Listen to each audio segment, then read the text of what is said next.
how immorality is spread. You don't need to go somewhere within your internet, within your computer, within your smartphone. Immorality is spread everywhere. وَقَطِيَةُ الرَّحِمِ, and cutting the relationship between the relatives. You know, there is some small issue, not talking to the relative each other, and so brother is not talking to the brother, a nephew, uncle, there is no visit, no coming, no inviting, and this kind of cutting relationship is also, you will find in Muslim society, is increasing. وَسُوءُ الْمُجَاوَرَةِ, and the bad neighbors. How many people, if you ask them, are suffering from the bad neighbors? The neighbor is so rude, so bad, so they cannot get rid of that. With all these laws, enforcement, and other things, if you make complaint, probably you'll be very tired of complaint, but there will be very little, chance of getting rid of this bad neighbor. And how bad neighbor is, as you know, how painful it is.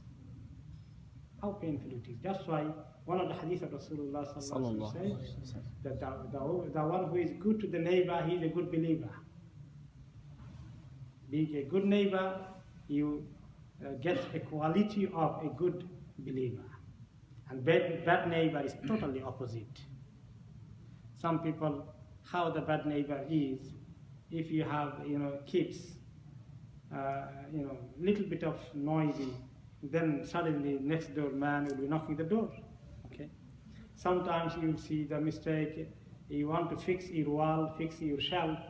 Some people at midnight, 12 o'clock, taking a hammer and fixing his nail. They don't consider other people are sleeping.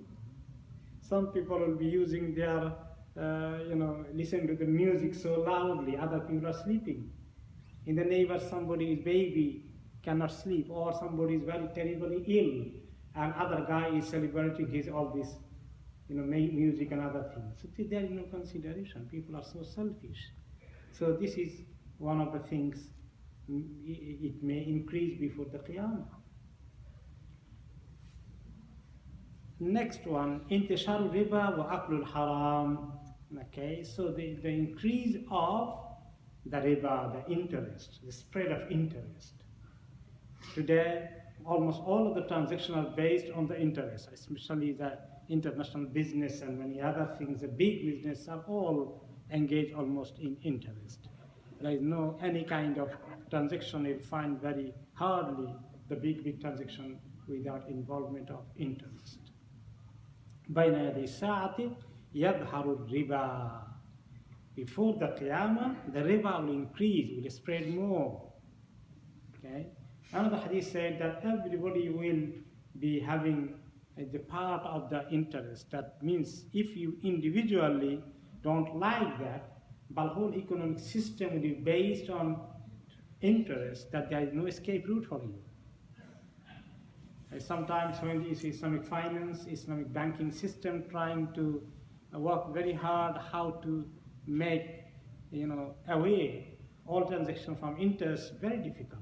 When the whole system is based on that, then a new system to survive alone, isolated way, is very difficult. However, Muslims should try as much as possible. That should not be an excuse to engage with interest. Next one, irtifa'ul aradil wa sufaha. Okay, the people who are, you can say,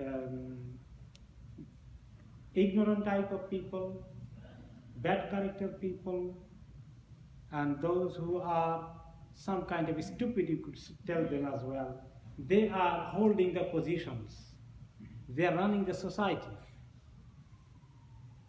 لا تقوم الساعة حتى يكون أسعد الناس بالدنيا لقى ابن لقى. Qiyamah will not take place until that the one who is Luka ibn Luka, son of Luka, the son of Luka, is the one who is the most happy people in this world. Who is Luka ibn Luka? اللقى هو صغير العلم والعقل وكذلك تطلق على اللئيم. Look at a word in Arabic is the one who is have very little knowledge, full of ignorance, and sense is not working in a good way as well, like some sort of half-mad people. Their sense is not fully working in a natural way. Some sort of stupidity, some sort of this situation with them. They don't think very reasonably. Sometimes they do take some policy, some kind of situation which is really the sense doesn't accept. And also the la'im, the one who has very bad character. So this quality of the people will be running the society. If not everywhere in the world, but you'll find some of the society really is run by this kind of people. Especially in third world, the one is called Godfather. some kind of these people will be running the society. The one is most heinous, the most notorious guy. He is a leader in many places. Okay, because he is so strong, he's so powerful, he's so desperate, and people will be fearing him, and there is no one coming to compete to him. This kind of people will be coming to the leadership position, and that will be also before Qiyamah is increasing. Another hadith in this point came, قال صلى الله عليه وسلم سيأتي على الناس سنوات خداعات يصدق فيها الكاذب ويكذب فيها الصادق ويؤتمن فيها الخائن ويخون فيها الأمين وينطق فيها الرويبضة. قيل وما الرويبضة؟ قال الرجل التافه يتكلم في أمر العامة. That very soon the years are coming, the time is coming which will be very deceiving time. Time is very full of fitna and trial, where the most liar one will be believed. Most liar one is people will believe him, the way he will be presented. And the one who is speaking truth, people will not believe him. Well, you are a liar.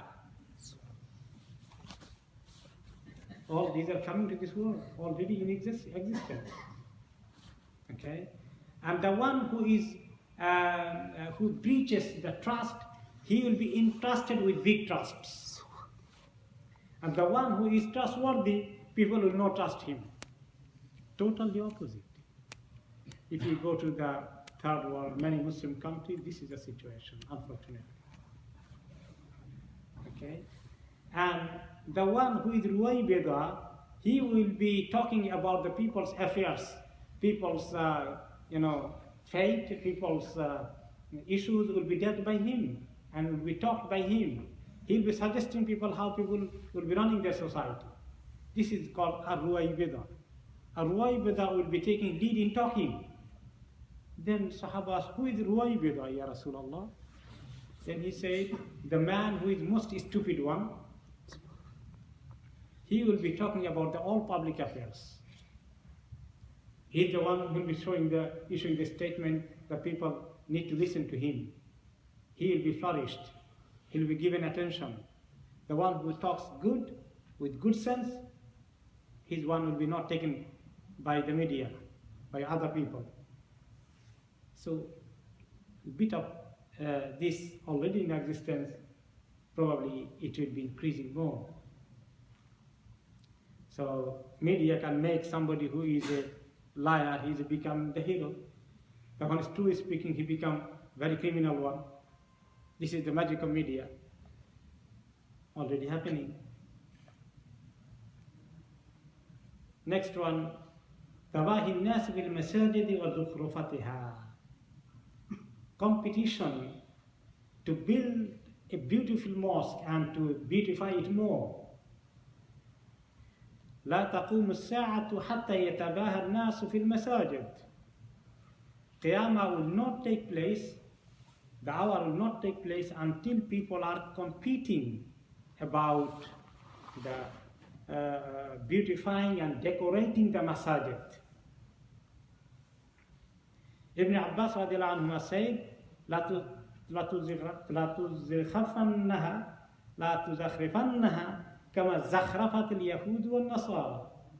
You will be beautifying your masajid the way Jews and Christians are beautifying their majestic worship places, making it so majestic, so beautifully, decorated.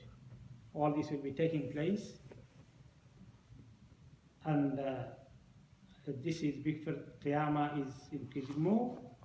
Anas radiallahu anhu, another Sahabi, he said, يَتَبَاهُونَ بِهَا ثُمَّ لَا يَعْمُرُونَهَا إِلَّا قَلِيلًا.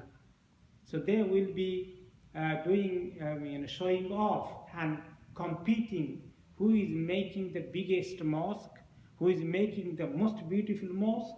This kind of competition and showing off will take place, but real ta'mir will not take place.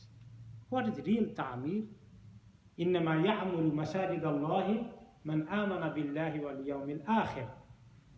So real ta'mir means real taking care of the masjid, means to make it alive, busy with Allah's dhikr. And those who will be making busy masjid this way with the ta'aleem, tarbiyah, da'wah, salah, ibadah, all these masjid is busy, who will be chosen to do so? Whoever really have the good faith in Allah and in Akhirah.